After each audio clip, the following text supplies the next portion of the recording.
Yes, yes, yes, yes. Mr. Tony Tarraf is a head of athletes development and special projects in Olympic Council of Asia. Mr. Tarraf has hailed the introduction of a new approach to evaluate the projects of the continent's National Olympic Committees, NOCs, arguing that it helps to strengthen initiatives and promote good governance. Today, he will be joining us virtually, and I would like to request Tarraf to put his opinion on Olympic movements. Over to you, Tarraf. Mr. Tarraf. Thank you very much for the introduction.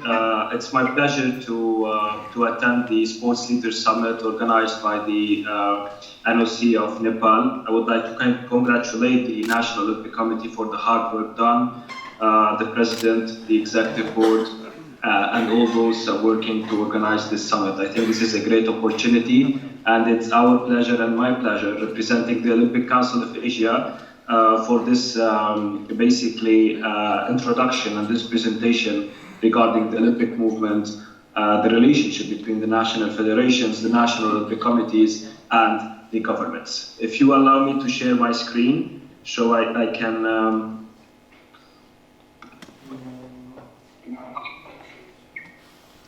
Thank you.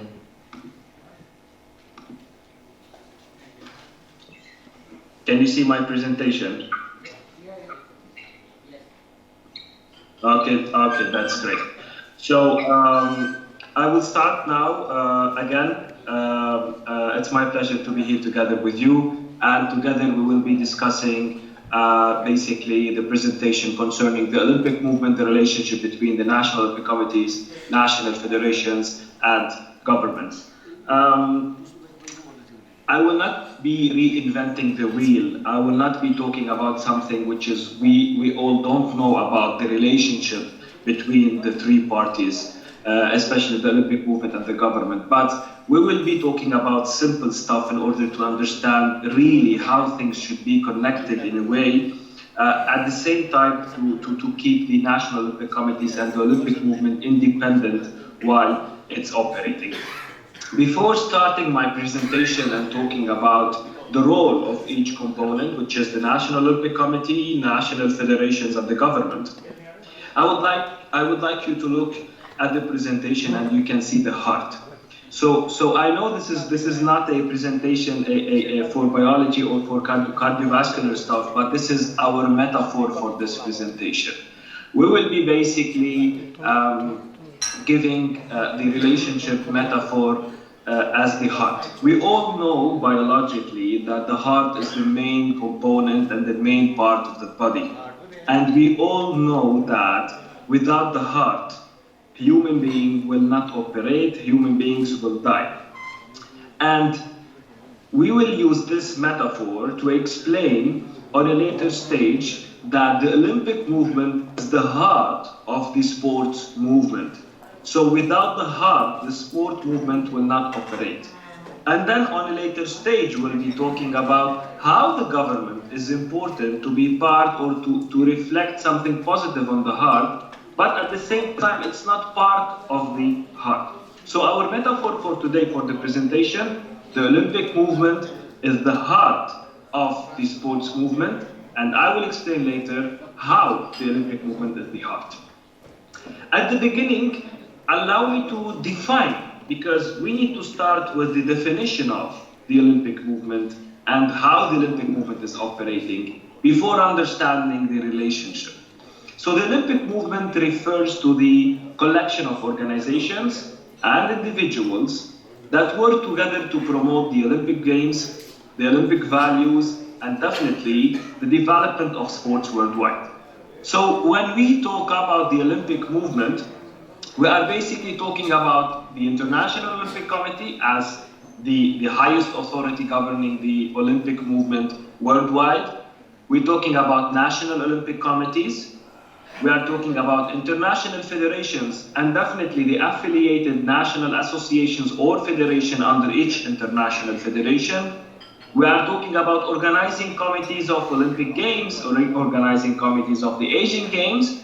We are talking about athletes and their entourage. When we say entourage, we're talking about coaches, sports managers, administrators, presidents, secretary generals, the entourage of the Olympic movement. So this is basically the Olympic movement. The Olympic movement is a group of its different components working together in order to promote sports, Olympic Games, the Asian Games, and Olympic education, the values, and definitely the development of sport. Moving from the Olympic movement as a whole in a holistic way, let's define the National Olympic Committees. So we all know what is basically the role of National Olympic Committee of Nepal or any National Olympic Committee. Basically, National Olympic Committees are organizations that represent their country's Olympic movement, and they are recognized by the IOC. And we all know that we have 206 National Olympic Committees worldwide. We all go together and celebrate the Olympic Games, 206 National Olympic Committees. And together, the National Olympic Committees with International Sports Federation, they are key components of the Olympic movement, as we mentioned before.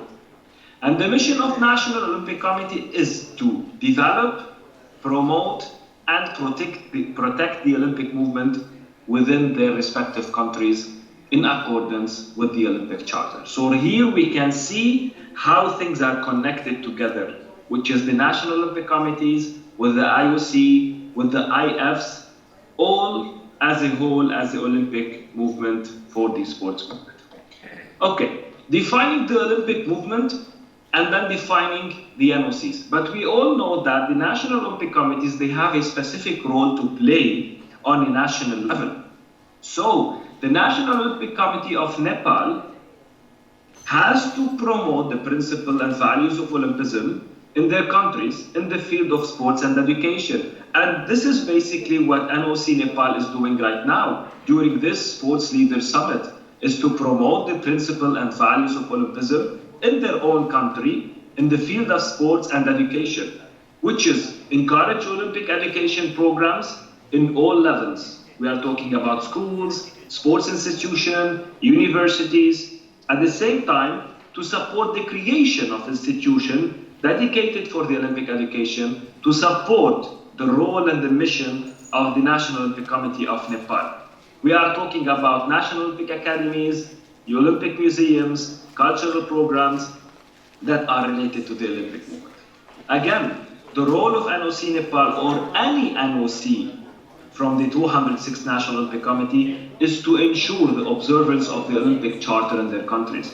Because we all go and work under the Olympic Charter as continental organizations, as National Olympic Committees.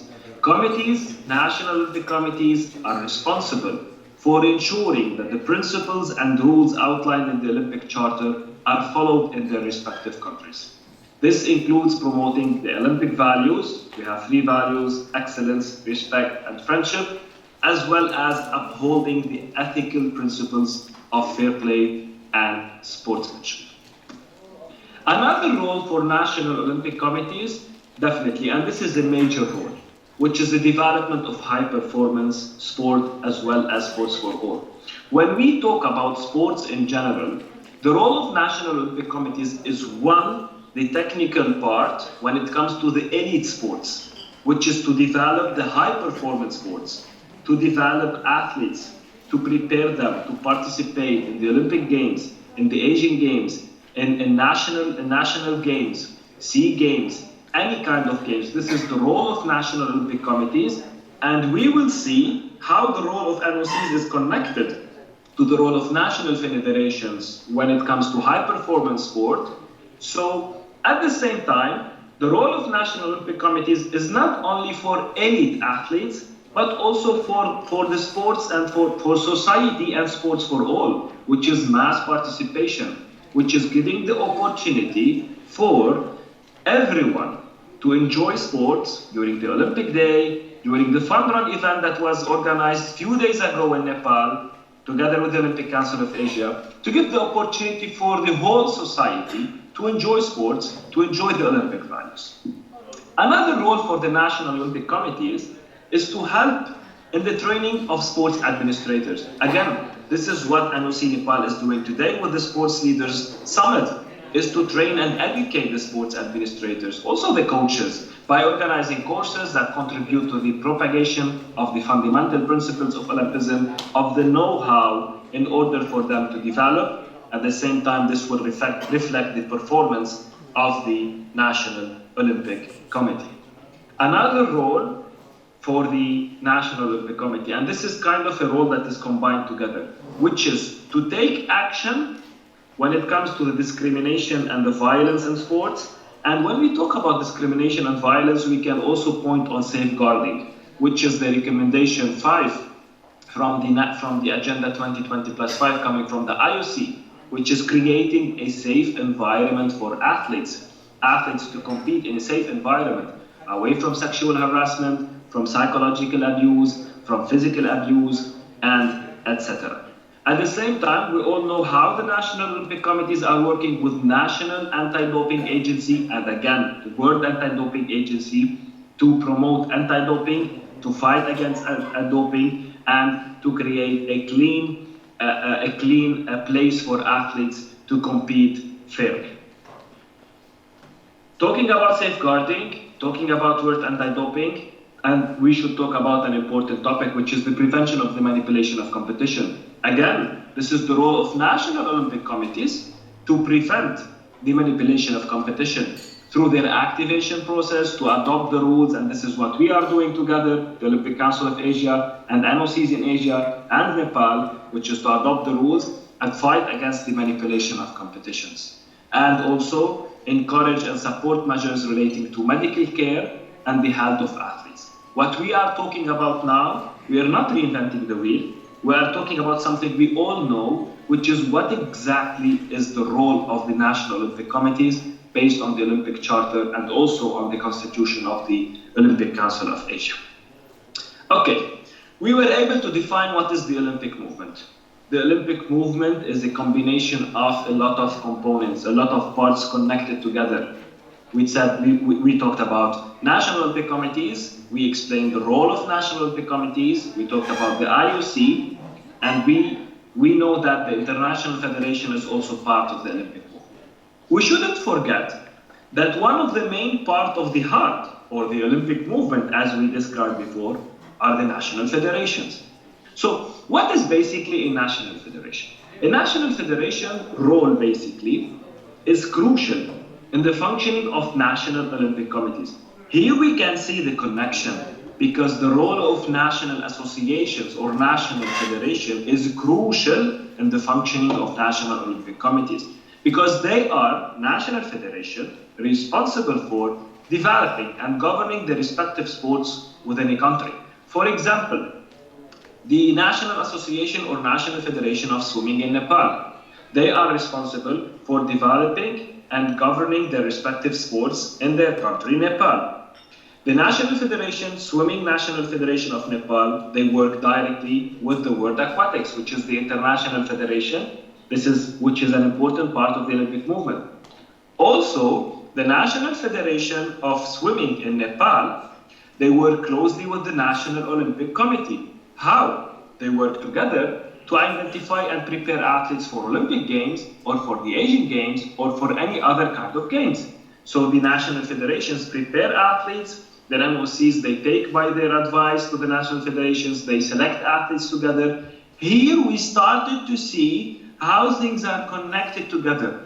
We started to see how is the relationship, there is a direct relationship between national Olympic committees and national federations. And we shouldn't forget that the national federations, at the beginning, when we newly create a federation, it should be recognized by the National Olympic Committee, by their General Assembly. And this is how the National Federation will be part of the General Assembly of the National Olympic Committees, and it will be affiliated under an international federation recognized by the IOC to operate and to work. Okay. We talked about the role of national federations. Now we will dig deep. And again, it's something we all know. How the national federations and national Olympic committees are connected together. We all know that the voting majority of an NOC and of its executive body shall consist of the votes cast by national federations. What does it mean? Who is the General Assembly of any national Olympic committees? It's the National Federation. So who is the one taking the biggest decision when it comes to who is the highest authority when it comes to the National Olympic Committees? It's the General Assembly, the national federations. This is how they are connected. Who is the one electing the executive board of the Olympic Committee? It's the national federations. This is how they are directly connected. Who is the one who is recognizing and for a national federation to be affiliated under the National Olympic Committee family? The NOC General Assembly, which is the national federations. So, again, another way how they are connected, a National Olympic Committee, when they want to go and participate in an Olympic Games, or when they want to go and participate in Hangzhou Asian Games, what they will do, they will enter competitors upon the recommendation for entries given by national federation. They will go and they will sit down with national federation and they will take their advice. Why? Because if they want to select a swimmer to go and participate in the Olympics or national or Asian Games, basically for the Olympics it's a qualification, they need to sit down and analyze and evaluate the performance, and the national federation is responsible for the performance of each sport. This is how they are related together. The NOC must ensure that the entries proposed by the National Federation definitely complies in all aspects with the Olympic Charter. Again, this is how they are connected together, the NOCs and the national federations. We all know at the beginning of a mandate of any National Olympic Committee, there should be a clear strategy. And this strategy will be the same like this. The National Federation will design the strategy which is aligned with the National Olympic strategy. So this is how they are connected with aligned strategies. They plan together for future gains, for the development. Again, the National Olympic Committee will support national federations in terms of education, in terms of development, coaches and athletes. I will give you one example. Last year, we had a development program for coaches and referees as Olympic Council of Asia. We were working together with our 45 national Olympic committees. One of the national Olympic committees is Nepal. And the Olympic Committee will select 2 coaches and 2 referees to participate in the swimming program or the wrestling program. In this program, the National Olympic Committee will listen to the National Federation and they will ask them to nominate coaches and referees. This is how they are connected together. They are directly connected together in order to ensure the right selection and in order to enhance the performance, to develop the coaches and referees, and in order to reach their goals and objectives in their strategy. Okay, away from national Olympic committees, away from national federations, and away from the IOC or the OCA. Now we will talk about the role of the government, because on a later stage, we will talk about our metaphor, which is the heart. But before talking about our metaphor, let's understand what is the role of the government. The role of the government is basically they set legislations when it comes to the sports legislations. They play an important role when it comes to the funding. We all know that the National Olympic Committees, they also get support and money from IOC in terms of Olympic solidarity, development programs, activities. Similarly, they get money from the Olympic Council of Asia when it comes to the NOC activities, when it comes to events and development, Olymp-Asia, fun run event, coaches and referees coaches. The role of the government, they play an important role to sustain the cash flow of a National Olympic Committee and National Federation by giving them funding on yearly basis to operate. The role of the government is to design a strategy on a country level, and this strategy should be directly aligned with the strategy of the National Olympic Committees and National Federations.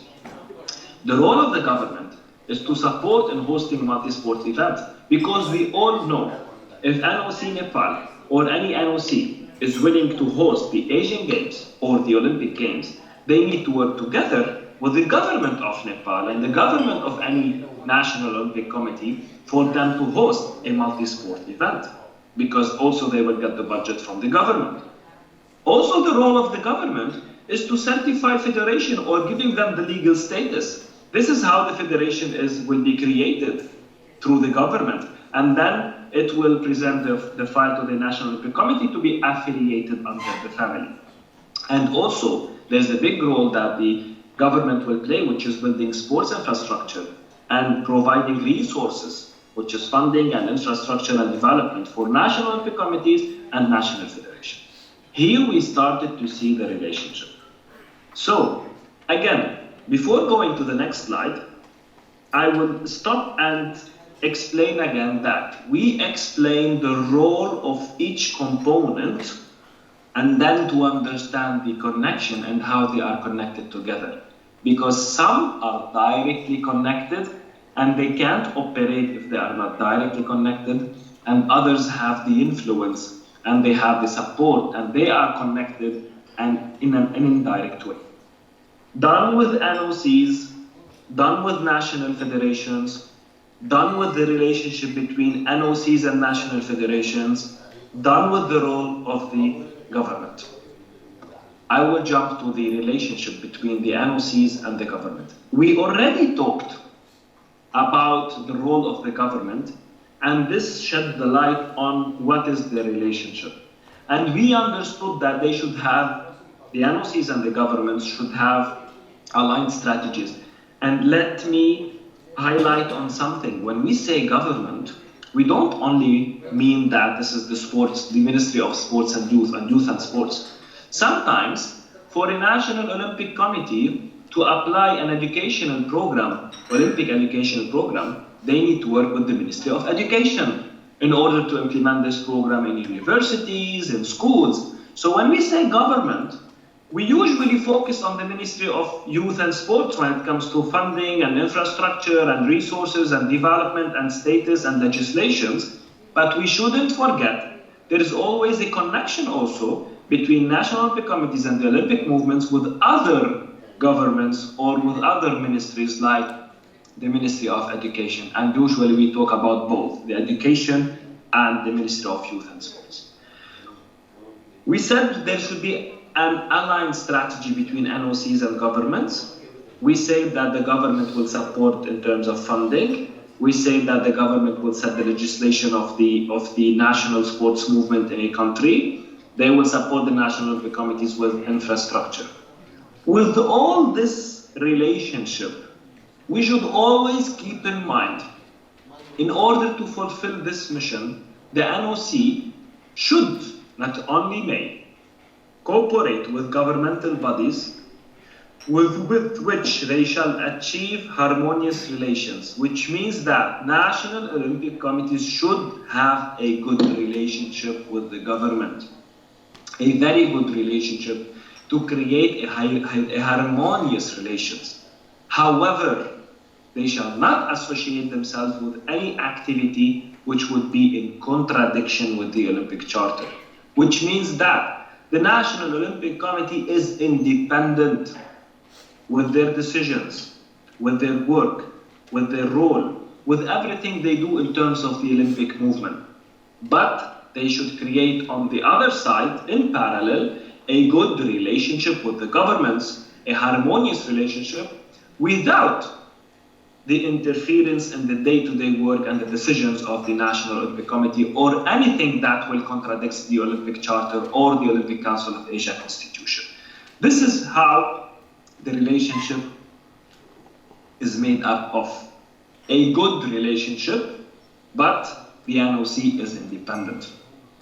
Governments or other public authority shall not designate any member of an NOC, which means that the government shouldn't have an influence on designating any member of the National Olympic Committee, either an executive board member or a federation or anything. It's the NOC, it's independent to designate its members with their General Assembly. However, an NOC may decide at its direction to elect a member representative of such authority. I will give you one example. When we organized a General Assembly for any National Olympic Committee, if in case the National Olympic Committee will invite the government, it is clearly stated in the Olympic Charter that the government can participate as an observer without any kind of interference. And this is how we create a harmonious relationship. So, National Olympic Committees, in order to secure its power and work and operation and funding and everything, they should achieve a harmonious relationship with the government in parallel without any kind of interference from the government. One example, if the National Olympic Committee of Nepal decided to host the next Asian Games, they need to work directly with the government because the government will release the law, the legislations, the budget, the support, because they need to get the paper from the government, from the city that is hosting. But this is how we talk about a harmonious relationship that will enhance the performance of National Olympic Committees. Okay, we talked about the role of each component. We talked about the relationship of National Olympic Committees, national federations, IOCs, and everything else. I will go back to my metaphor, the heart. We discussed that the heart is basically the main part of the body to keep this body operating. If the heart will stop on beating, human being will die. So the Olympic movement is the heart of the sports movement in Nepal. When we say Olympic movement, we have different components inside the Olympic movement. The heart is composed of different parts. The different parts of the heart of the Olympic movement are the NOC, the National Federation, the IOC, and the others that were mentioned before, like international federations and the others. So this is how they are connected, and they should be always connected, like the heart, how the parts of the heart are connected together in order to operate. So national federations can't work on their own, they should work together with NOCs, and they are connected, not only work together. Similarly, NOCs, NFs, IOCs, international federation. So the heart is the Olympic movement. What do we have inside the heart? We have the National Olympic Committees, the national federations, the IOC. Now, I think you are thinking about, okay, where is the government?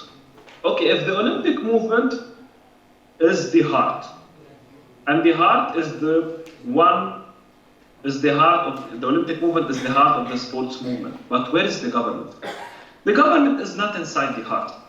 It's not a part of the heart or the Olympic movement. But, biologically speaking, for the heart to keep on pumping regularly, it needs electrical signal. And the electrical signal is coming from outside to support the heart to keep on pumping, but the electrical signal is not part of the heart. The power or the electrical signal is the government. So the government is not part of the heart or the Olympic movement. The government will not interfere in the work of national Olympic committees or national federations or anything related to the Olympic movement. The government works in parallel, and they are the electricity that is given, or the electrical signal given to the heart to keep on pumping. Because the Olympic movement or the National Olympic Committee or National Federation, without the resources and the funding and the support and the legislation, they can't operate correctly. They need, in order for the Olympic movement to keep on pumping regularly and in a very solid and good way, they need the electrical signal. But the electrical signal is not part of the heart. This is how we are trying to describe that the government is not part of this big component, which is the heart, because the heart is independent from the electrical signal. This is how the NOCs and national federations and the Olympic movement in general is independent from the governments. They take their own decision. They have their own constitution. They work under the Olympic Charter. They select the athletes. They have the funding. They take decisions based on the Olympic Charter without any kind of interference. But We need the power. We need the electricity to operate. This is how we create a harmonious relation with the electrical signal, with the government, for the heart to keep on pumping correctly. Because we like it or not, we can't work without the government.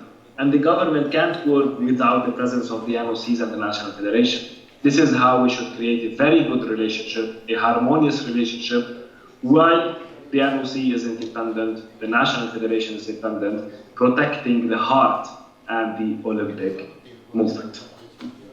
I will take you through a small chart. It's a bit complicated, but this is basically the flow of relationship between international Olympic committees, Continental Association. On the left side, you can see clubs and national federations and international federations. On the right side, you can see the government, and you can see the World Anti-Doping and the CAS. This is how things are connected. The Olympic movement and the sports movement in general, it's like the body, the human body, different parts connected together. But we always have the main part, which is the heart, which is the Olympic movement, connected with everything around, but at the same time being independent. This is how we describe the Olympic movement. The Olympic movement is the heart of the sports movement. The sports movement is the body. Without the heart, the sports movement will not operate. But the heart, they need a lot of components around in order to operate correctly. And one of the components is the government, which is the electricity and the power supporting the national Olympic committees and national federations while they are totally independent to operate on a national level. As a conclusion, the national Olympic committees, national federations, and governments are all interconnected in their efforts to promote and develop sport within a country. National federations are responsible for developing and governing their respective sports, while NOCs coordinate and manage the country's participation in the Olympic Games. Governments provide funding and support for both national federations and NOCs, as well as providing infrastructure and resources for sports development. Together, these organizations work towards promoting the Olympic values and the Olympic movement within their country, developing sports at all levels and preparing athletes for international stages. So this is basically how things are explained. This is basically how we described the relationship between the government, the national federations, and the national Olympic committees. We should always keep in mind that they are aligned. They should work together. They are connected, but the NOCs are independent, national federations are independent to work and operate in order to reach success and to enhance the performance of the sports movement. So this is my presentation. Again, we didn't reinvent the wheel, but we tried to explain in a simple way, biologically, how things are connected and how things are operating. Thank you very much. Thank you, Mr. Tarraf. No questions are there for you, Mr. Tarraf. Lucky you. Thank you for your time, Mr. Tarraf. Thank you so much. Again, it's my pleasure to be part of this summit. It's our pleasure as Olympic Council of Asia. We would like to congratulate again the National Olympic Committee, the President of the National Olympic Committee of Nepal for the hard work they are doing, and this is a big example of how they are leading by example as an NOC, supporting their stakeholders, their coaches, their national federations, by educating them to such a summit. So it's our pleasure to support. Thank you very much for inviting us as the Olympic Council of Asia, and we are always here to support you all over the 4 million make things happen and to enhance your performance. So thank you very much. Thank you so much for your time.